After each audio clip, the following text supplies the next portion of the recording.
নামাজ কিন্তু একটা পারফরমেন্স, এটা বুঝতে হবে।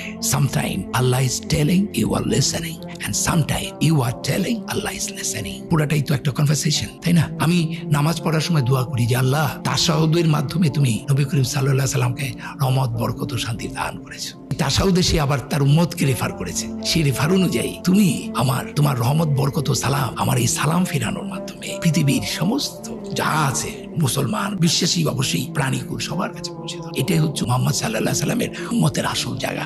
যে আজকে কিন্তু আমাদের নবী করিম সাল্লাল্লাহু আলাইহি সাল্লাম মারা তো যান নাই, আল্লাহ তো যে সূরা বাকারায় বলেছেন, পরিবর্তন এসে খালি যে যারা আল্লাহর পথে মারা যায় তাদেরকে মৃত বলো না, আছে না সূরা বাকারায়। কিন্তু উনি তো এখন কর্ম করতে পারবেন না, সবই করতে পারবেন। উনি যে শ্রেষ্ঠ মত দান করে গেছেন, সে উম্মতের দায়িত্ব হচ্ছে এখন তার কাজটা করা, তাই না? এই যে সালামটা ফেরাচ্ছি আমরা না বুঝে, অনেকে বলে দুই কান্দে দুই ফেরেশতার জন্য নাকি সালাম পাঠাইছে। এটা আমি কি বলবো।